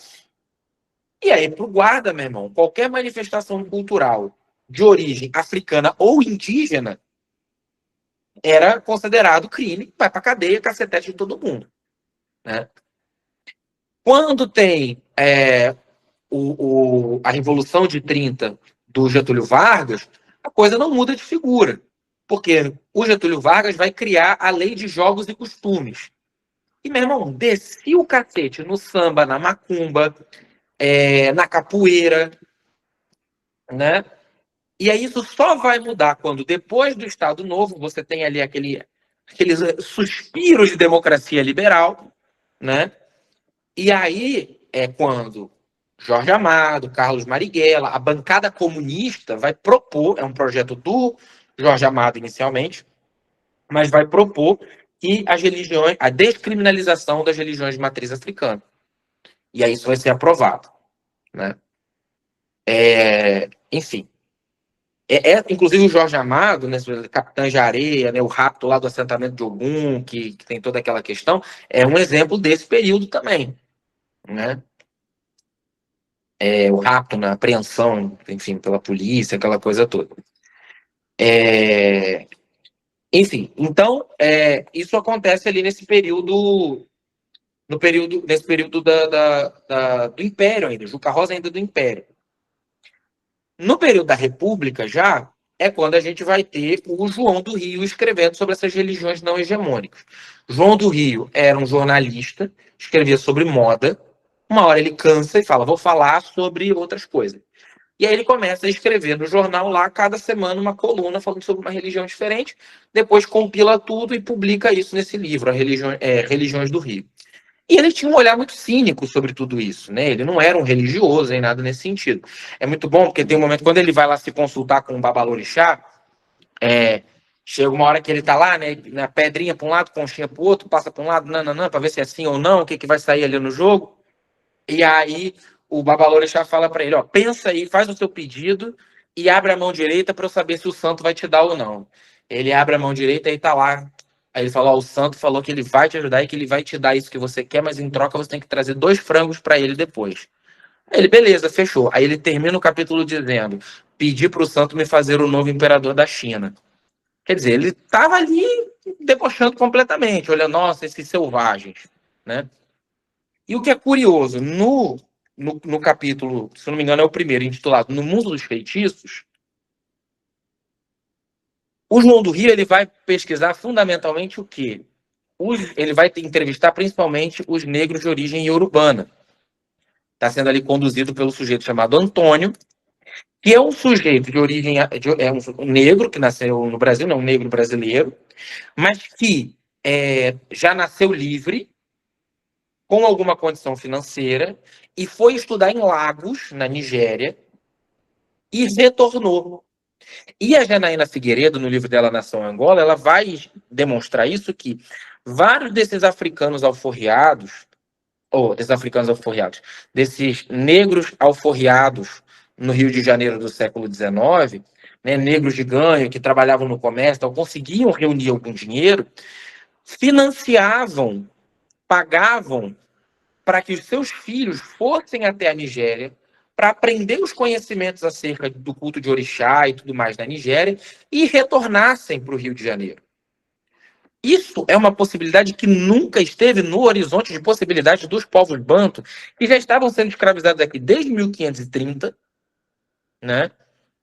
E que a possibilidade de ser um negro de ganho... O que é um negro de ganho, gente?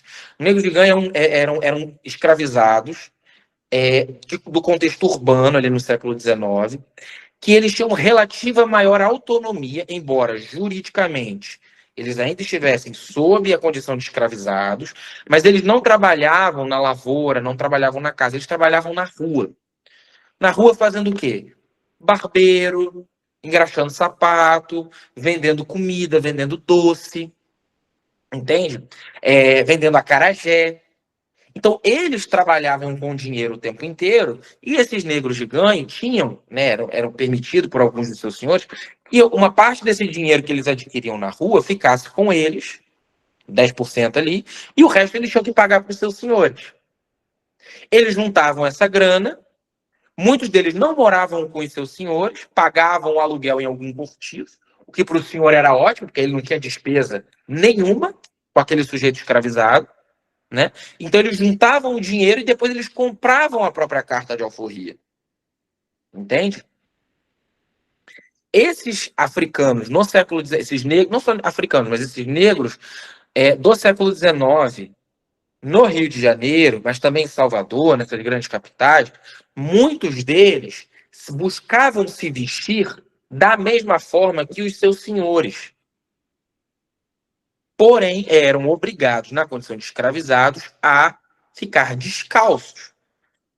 Quando esses sujeitos conquistavam a sua alforria, a primeira coisa que eles faziam era comprar um sapato. Mas existem imagens ali do século XIX em que a gente vai ver esses homens negros do contexto urbano, onde eles estão de calça, fraque e cartola, mas descalços. Muitos deles, inclusive, com bengala. Muitos deles, inclusive, fumando charuto. Por quê? Porque charuto era a moda francesa. Então existia um esforço de se equiparar a estética, a moda, aos padrões de consumo da burguesia fluminense nesse período, né? E a imagem do Exu de encruzilhada que a gente tem acostumado, de capa e cartola, ou muitas vezes de calça, sem camisa, descalço, de calça sem camisa e de cartola, né? É a imagem típica de muitos desses negros escravizados que estavam no Rio de Janeiro nesse período. Falando aqui de construção de imaginário, entendeu? Muitos desses negros, inclusive, depois que conquistavam a sua alforria, enquanto estavam conquistando a sua alforria, faziam associações entre si, onde se criava ali um cofrinho, um caixa coletivo, onde todo mundo colocava uma quantia, para que, quando batesse uma certa quantia, eles não só se alforriassem, mas eles comprassem alforrias uns dos outros, para que eles fossem se libertando, né? Majoritariamente mulheres faziam isso, que são essas mulheres que trabalhavam vendendo quindim, cocada, acarajé, pé de moleque, doces, enfim. Esses homens, geralmente, eles estavam trabalhando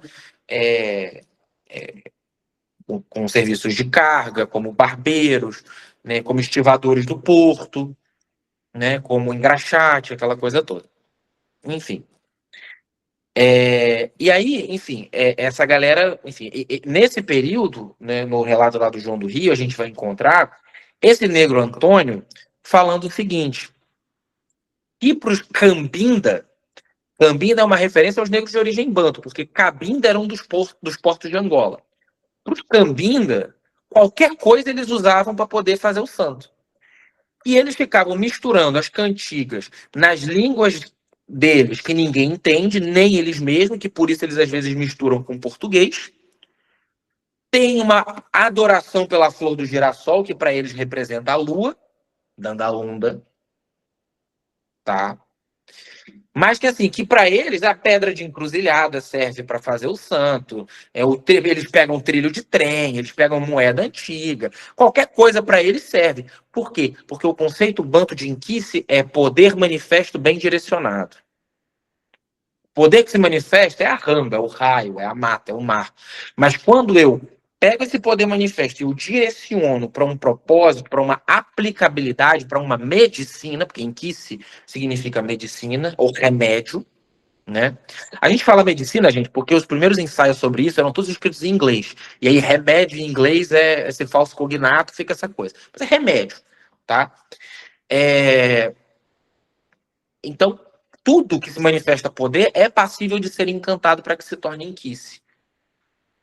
E esse negro Antônio, de origem iorubana, que está ali junto com o João do Rio, ele fala, não é à toa que os negros foram escravizados. Ele culpa os negros de origem banto pela escravização dos povos pretos. Por quê? Porque os ingleses inventaram em algum momento que dos povos da África, os iorubanos seriam aí os mais evoluídos, e os iorubanos acreditaram. Gostaram muito dessa invenção. Entende? E esse negro Antônio, ele realmente se sente muito superior a esses negros de origem banto. E fala, não, a gente foi escravizado porque eles são todos ignorantes, são todos burros, eles não conseguem dominar nem a própria língua, porque eles inventaram uma língua que é tão difícil que nem eles mesmos sabem falar, né?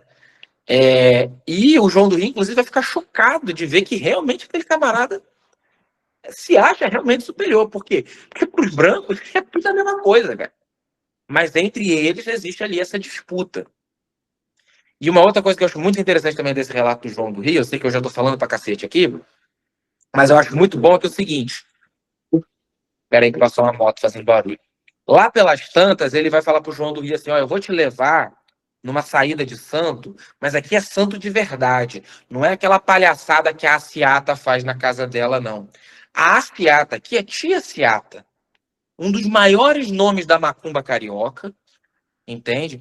Tem um mural inteiro com a cara dela ali na Pequena África, no Rio de Janeiro, considerada aí uma das precursoras do samba no Rio de Janeiro. Hoje em dia a gente fala dela como sendo essa figura exemplar, mas que na época era completamente descredibilizada. Por quê? Porque não viajou para a África, como vários daqueles outros babalorixás que estavam ali. E o João do Rio, inclusive, vai dizer que um dos passatempos preferidos dos babalorixás ali eram se reunir para ficar criticando uns aos outros. Você vê que certa cultura, certos costumes de terreiro nunca mudam. Nada mudou. Nada mudou. Entendeu? Não, fulano não faz macumba de verdade. E eu acho muito bom, porque assim, ninguém sabe o nome desses babalorixás hoje em dia, mas todo mundo sabe o nome da Tia Ciata. Todo mundo, né? Todo mundo que pesquisa a história da cultura afro-brasileira, sobretudo no Rio de Janeiro e tal. Enfim. E aí a gente tem essa primeira indicação ali da presença dos negros de origem banto no Rio de Janeiro, que não são os protagonistas do relato do João do Rio. Mas aí a gente vai encontrar lá no capítulo sobre o satanismo, ele trazendo uma outra descrição. Primeira coisa, ele deixa muito bem definido uma diferença entre os luciferistas e os satanistas. Porque os luciferistas liam os grimórios franceses e entendiam Lúcifer como esse gênio gnóstico da iluminação, e tarará, tarará, e que tem uma certa proximidade com a maçonaria que não está exatamente dita, mas que tem ali alguma coisa que pode ser vista e tal. Os satanistas é a galera do contra, entendeu? É a galera que quer fazer a missa negra, que quer rezar a missa ao contrário, entendeu? Que faz questão de comer carne vermelha na sexta-feira da paixão, entendeu? Que faz a missa pro diabo e depois começa uma grande orgia, né? Que eles matam o bicho e bebem o sangue do bicho, e aquela coisa toda. E aí, quando ele vai entrevistar esse sujeito que é adorador do diabo e tal, ele começa, né, que o filosófico tinhoso tem uma horda de adoradores nessa cidade, né, que arrasta multidões para tudo quanto é lado. E ele descreve: eu que já o conhecera Exu, poluindo o retábulo dos negros, fui encontrá-lo também em determinado lugar ali na cidade, no subúrbio carioca. Porque no período Exu é diabo. tanto para os negros africanos que vêm para o Brasil, quanto para esses negros brasileiros que cultuavam e tal, né? E para essa galera também. E aí é muito interessante porque esse sujeito que está ali falando vai dizer que a magia deles vem da bruxaria europeia, e é a bruxaria portuguesa, chamada bruxaria cipriânica, aquela coisa toda, do qual o Francisco Bittencourt escreve muito bem, né, desse fenômeno da bruxaria portuguesa, que uma hora mexia com o santo, outra hora mexia com o diabo, aquela coisa toda. Mas ele vai dizer o seguinte, mas a magia hoje em dia está decaída. Outro costume que não mudou, dizer que antigamente na macumba era melhor. Ele vai dizer o seguinte, a nossa bruxaria, o diabolismo hoje em dia está decaído. Por quê? Porque tem muita gente hoje em dia que está pegando a nossa bruxaria europeia, pura, branca, e misturando com o tabaco dos índios e o azeite de dendê dos pretos. Para eles, isso era um indício de decaimento, de perda de poder, né? Imagino que para esses sujeitos brancos, pretos, mestiços, que estavam fazendo misturando tudo aí no caldeirão, isso, na verdade, estava agregando poder, mas tudo bem, né? E aí, enfim, ele faz esse relato, e aí esse relato dá para a gente um indício fundamental para entender o que é, né, onde que essa macumba, né, essa nebulosa Banto, que está lá no Calundu, aí essa nebulosa vai se condensando, mas ainda muito líquida, muito plástica, ganha uma forma melhor definida na cabula, depois na macumba, mas a macumba também é muito difícil de definir, tá? Não dá para dizer que a macumba carioca e a homolocô são a mesma coisa, tá? Isso é muito importante, tem quem defenda essa tese, e eu discordo, e tá tudo bem discordar, ok? O Molocô tá ligado lá com o Bataió, aquela coisa toda, depois vem o Tata Tancredo, aquela coisa toda. Mas em algum momento a macumba carioca encontra o diabolismo português, e aí disso vai, sim, se formar essas chamadas práticas de quimbanda. Quimbanda é um termo que aparecia na macumba carioca, assim como umbanda aparecia, né? O Zélio de Moraes, quando ele está lá sofrendo as paralisias dele e tudo mais, isso aí tem documentário com a. Não é a Zélia, é a mais nova, Zilmeia. Com a Zilmeia falando. E o papai foi orientado a procurar a Umbanda. Quer dizer, se ele inventou a Umbanda, como é que ele procurou a Umbanda antes? Porque ele vai até a Macumba com uma mulher que recebia um ancestral chamado Tio Antônio, né? E esse ancestral diz para ele que ele tem ali a espiritualidade dele, que ele tinha que desenvolver essa espiritualidade, dar caminho para isso. E olha como que a macumba era muito consciente, como culto de ancestralidade. Se aquele sujeito branco precisa cultuar a ancestralidade dele, qual é a forma dos brancos de cultuar os seus mortos? Vai no kardecismo, meu filho. Porque é lá que os ancestrais dos brancos se manifestam. Entende? A gente, assim que nem eu, a gente foi convidado depois. Mas no começo não era assim, não. Né? Até porque essa decisão entre raças era ainda muito mais definida e acirrada nesse período. Né? E aí ele vai, aí entra aquela coisa toda, né? Tem o mito de formação da Umbanda, que não tem nada a ver com aquilo que foi escrito lá nos congressos de Umbanda depois. Foi muita porrada nessa época, entendeu? Os kardecistas ficaram putos com o Zé, mas enfim, não posso provar tudo, então também não vou ficar trazendo os detalhes que eu sei de boca miúda. E ele vai então, cria lá a Federação Espírita Alabanda, toma ali uma rabuda dos kardecistas, fica proibido de usar esse termo, não posso usar o termo espírita, então cria espiritista de Umbanda. E aí, no momento em que ele diz que Umbanda é o que ele faz, isso gera um frisson na macumba carioca. Por um lado, existem setores da macumba carioca que vão tomar para si o termo Umbanda, entende? Por quê, inclusive? Porque como a Umbanda do Zélio era muito mais palatável a essa classe média fluminense, você chamar sua macumba carioca de Umbanda disfarçava um pouco ali a perseguição policial, entende? E, por outro lado, existe uma galera que vai olhar e vai dizer assim, meu irmão, não. Se isso aí é Umbanda, eu me recuso a ser Umbanda. Entende? E aí, Umbanda é um termo que aparecia dentro da macumba carioca para definir cura, né, o trabalho de curar. O Quimbanda era quem estava fazendo ali quem estava operando o feitiço, a magia, né? Vamos lá. O angolano, né, sujeito de origem angolano, que dá origem, por exemplo, ao candomblé de Angola, Tata Quimbanda Quinunga. Esse termo vem lá de Angola, entende?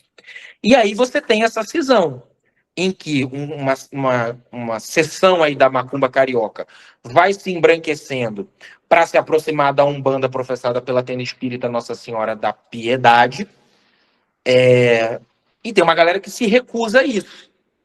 Né? E dessa galera que se recusa a isso, você vai ter a Omolocô e você vai ter aquela macumba carioca que vai, então, trazendo cada vez mais o termo quimbanda para si. Lá pelas tantas, essa quimbanda, ela vai se esconder, não de propósito exatamente, mas ela vai ficar muito... a quimbanda era mais discreta, né? Culto iniciático, muito segredo, muito mistério. Então não tinha sessão aberta, aquela coisa toda. Dentro de casas de candomblé de Angola, sobretudo aqui no Rio de Janeiro, principalmente as casas de candomblé Angola do Indangi da Gomeia, né? Tata Londirá. E aí é onde esses cruzos, né, e esses conhecimentos de inquice presentes dentro da Quimbanda de Angola vão chegando aí pela via do candomblé de Angola de matriz Gomé. Por quê? Porque macumba carioca é um negócio que muita gente tocava aqui. Então, quando o Joãozinho chega e cria a sua casa e aquela coisa toda, muita gente que foi fazer santo com o Joãozinho da Gomeia já tinha suas práticas de macumba carioca, já tinha suas práticas de quimbanda, inclusive. Entende? Só que isso fica mais restrito, né? Existe essa possibilidade de afirmação de que essa quimbanda ela funcionava quase como que uma sociedade secreta dentro de certos terreiros de candomblé de Angola. Entende? E por que o candomblé de Angola? Porque é a nação do candomblé que é mais aberta, mais receptiva à manifestação de mortos. Né? No Queto, no Nagô, quer dizer, você roda o Ipadê ali, porque bota os Egum pra fora, tira a influência dos mortos aqui, apazigua os mortos para eles não atrapalhar, porque o negócio aqui é a divindade. O candomblé de Angola, como já tinha o caboclo trazido lá da Bahia, quando chega aqui encontra o Exu, né? E aí já é esse Exu, que não é o orixá Exu, é esse morto feiticeiro que se manifesta com o nome do Exu. E é muito importante, a quimbanda, assim como a cabula tinha anteriormente, cabula muito provavelmente vem de quimbula. Quimbula é o quê? É o espírito do ancestral que mete medo. Por que você quer o espírito ancestral que mete medo? Porque você quer afastar o branco, você quer afastar o colonizador daqui. Entende? Então, veja, até a assinatura da Lei Áurea, brancos não eram admitidos na cabula. Então você quer que essa galera vá para longe. Entende? Quem são os quimbula? Quando essa galera chega do Calundu, chega na cidade do Rio de Janeiro. O quimbula do cristão é o diabo. E o quimbula dos Yorubá era Exu. Entende? Por quê? Porque a porrada do colonialismo bateu lá e bateu aqui. Exu não foi demonizado só na colônia, foi demonizado lá também. Entende? Tanto que muitas casas tradicionais, até de culto iorubá, e aí eu não estou falando de culto tradicional iorubá, eu não estou falando de Ifá, eu estou falando de candomblés antigos, e uma galera mais antiga de candomblé você alimenta Exu e despacha ele na rua. Por quê? Porque Exu é o travesso, é o que atrapalha. Entende? Exu é aquele que você tem que dar de comer e jogar na rua para quê? Para ele se distrair lá fora, porque o que a gente tem para fazer aqui é organizado. Óbvio que isso foi sendo desconstruído ao longo do tempo e praticamente nenhuma casa de candomblé mais opera sob essa lógica. Recuperou-se essa ideia do Exu como princípio dinâmico do universo, o orixá, né? Princípio dinâmico do universo, né? Mas que não está separado das suas atribuições de aquele que toca o sino da discórdia, né? Aquele que rouba a riqueza do outro e traz para mim, se eu agradar ele primeiro, né?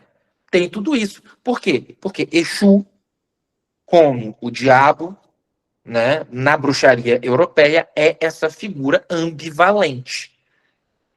Se o orixá Exu é o dono da terceira cabaça, é o bem, o mal. Eu boto tudo na terceira, sacudo e falo, separa aí agora. Não tem como. Entende? Esses mortos que usam a máscara, desses espíritos que metem medo, fazem a mesma coisa. Eu curo, mas antes você vai ter que cruzar esse mar de fogo, você vai ter que cruzar o teu medo. Entende? E qual é o medo? É medo de ter coragem de vir falar comigo. Porque se você não tem coragem de vir falar comigo, você não é nem digno da minha ajuda. E é por isso que Exu gargalha. Você consegue imaginar? Tem o livro do... Ai, meu Deus. Machado de Assis. Ia falar Joaquim Nabuco. Machado de Assis. Isaú e Jacó. Começa com aquela bela madame da elite fluminense querendo engravidar e não consegue de jeito nenhum. Já rezou não sei quantas novenas para Nossa Senhora e não dá jeito. Aí chegam para ela e falam assim, olha, tem uma cabocla no Morro do Castelo que ela resolve. Aí vai lá a madame toda escondida, sobe a favela para poder pedir para a moça que incorporava, né, que falava para poder fazer ela engravidar, né, aquela coisa toda. É lógico que Exu chegava gargalhando. Chegava gargalhando da hipocrisia dessa galera que o demonizava e depois ia lá pedir ajuda para ele, porque tem coisa que só ele sabia resolver, né? Lá em 1951, quando tem a publicação do Exu do Aloysio Fontinelli, aquela coisa toda, é porque isso já estava profundamente difundido. Vamos lá, galera. O Brasil não erradicou o seu analfabetismo até hoje. Em 1951, os índices de analfabetismo no Brasil eram muito maiores. Ok? O mercado editorial no Brasil já é difícil hoje. Imagine em 1950, 1951. Entende? Para você conseguir publicar um livro falando sobre esse tema, é porque tinha procura. E aí, essa procura, né, vai vir o que? O Aloysio Fontinelli, que era um umbandista, que escreve esse livro de caráter denuncista.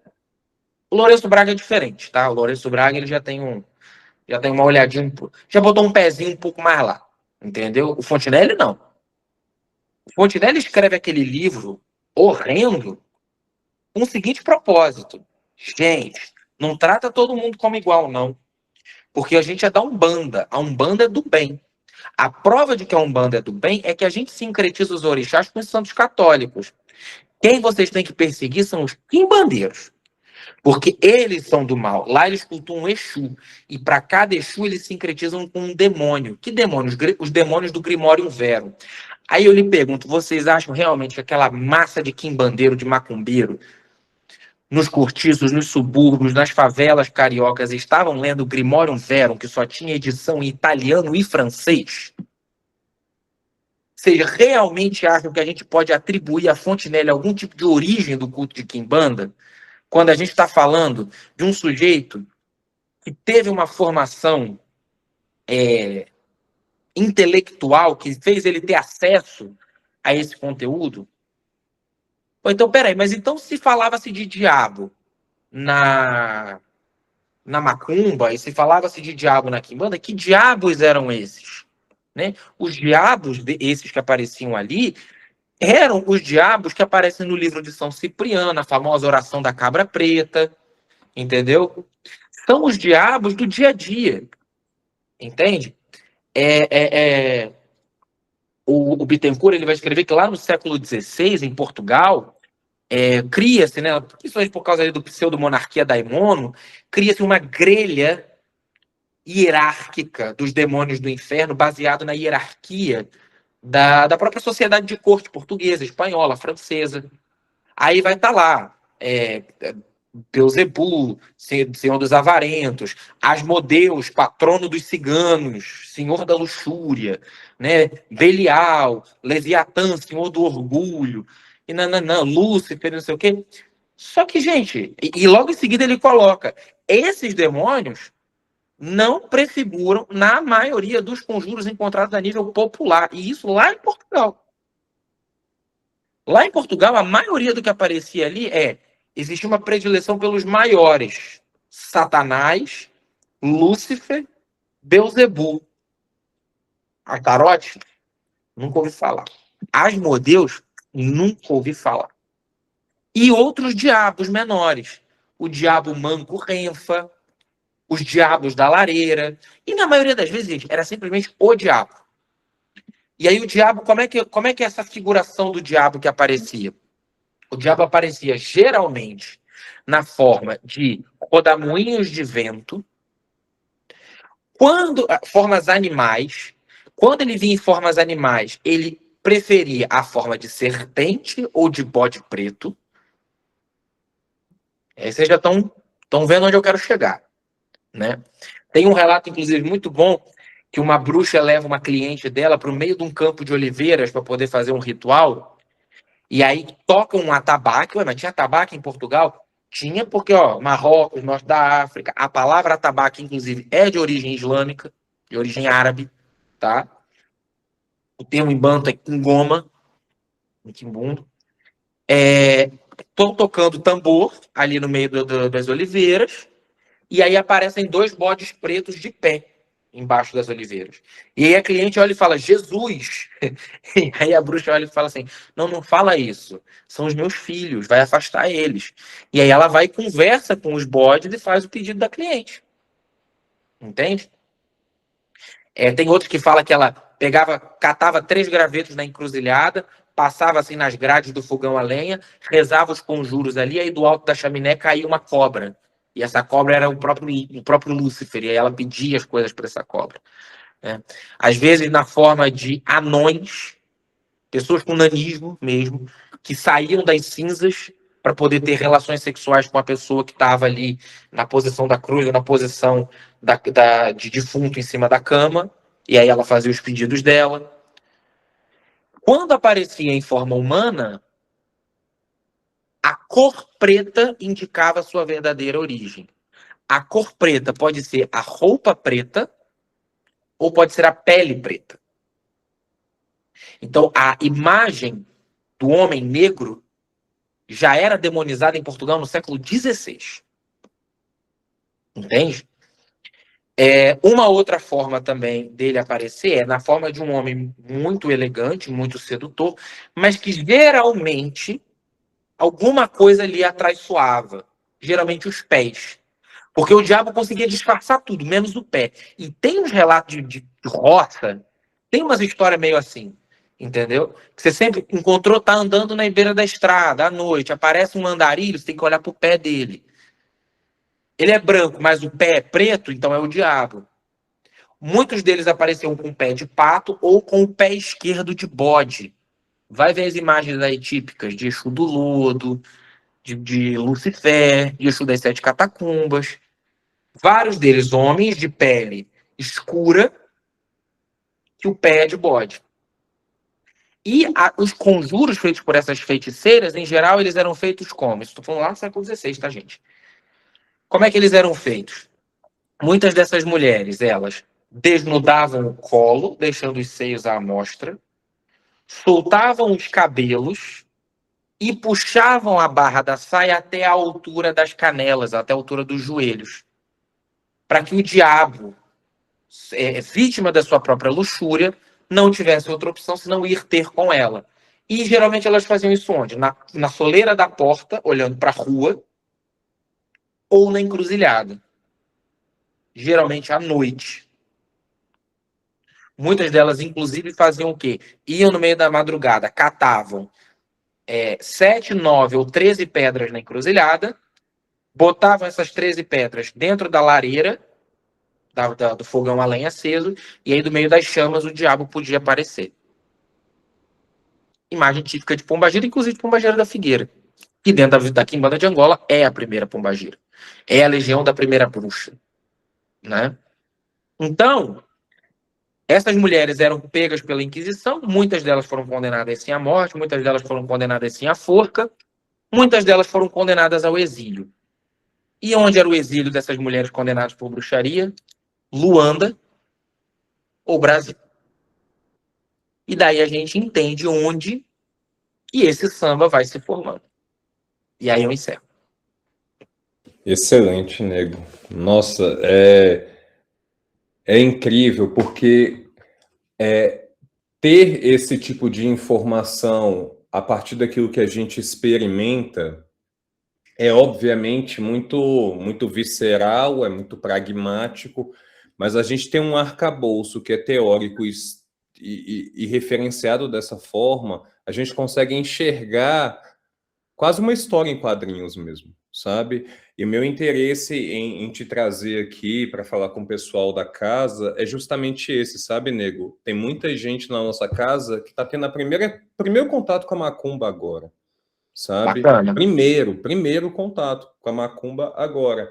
E a gente sabe a importância de relembrar a história formadora disso tudo para lembrar para onde a gente quer chegar também, né? Em meio a um cenário que está cada vez mais crítico, e aqui eu vou fazer uma confissão para você, meu irmão.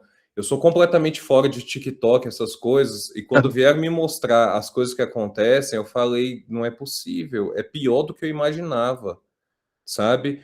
Então, eu só tenho a agradecer, meu irmão, de verdade, a sua disponibilidade, a, a sua boa vontade em compartilhar conosco parte da sua pesquisa, porque eu sei que isso é da sua pesquisa, o teu olhar como historiador nisso tudo é muito importante, mas mais importante para mim ainda é seu olhar como Tata para isso tudo, porque é isso que embasa também a sua prática e embasa aquilo que você está formando dentro do Enzo Cassange.